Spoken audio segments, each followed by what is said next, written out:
പ്രിയമുള്ളവരെ, വിശുദ്ധ യൗസേ പിതാവ് നിശബ്ദതയുടെയും വിശ്വസ്തതയുടെയും ആത്മീയത ലോകത്തെ വിസ്മയിപ്പിച്ച പുണ്യവാനാണ്. ദൈവത്തിന്റെ രക്ഷാകര പ്രവർത്തനങ്ങളിൽ വലിയ പങ്ക് വഹിച്ചിട്ടുണ്ടെങ്കിലും എളിമയുടെ സമർപ്പണത്തിന്റെ ജീവിതമാണ് അദ്ദേഹം നയിച്ചത്. നസ്രത്തിലെ ഒരു ലളിതനായ തച്ചനായി അധ്വാനിച്ചെങ്കിലും ദൈവഹിതമനുസരിച്ച് തിരുകുടുംബത്തിന്റെ മാധ്യസ്ഥനായി. സംശയത്തിന്റെ നിഴലുകൾ വീണിട്ട് പോലും മാലാഖയുടെ സന്ദേശത്താൽ മറിയത്തെ ചേർത്ത് പിടിച്ചു. അധ്വാനത്തിന്റെ മഹത്വം തന്റെ ജീവിതം കൊണ്ട് യേശുവിനെ പഠിപ്പിച്ചു. അങ്ങനെ തൊഴിലാളികളുടെയും കുടുംബത്തിന്റെയും മധ്യസ്ഥനായി അദ്ദേഹം മാറി.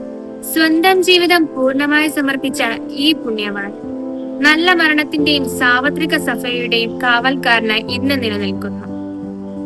കുടുംബത്തെയും സമൂഹത്തെയും സ്നേഹത്താൽ കെട്ടിപ്പടുക്കാൻ വിശുദ്ധ യൗസേ പിതാവിന്റെ ജീവിതം നമുക്ക് പ്രചോദനമാണ്. ഏവർക്കും വിശുദ്ധ യൗസേ പിതാവിന്റെ തിരുനാൾ ആശംസകൾ.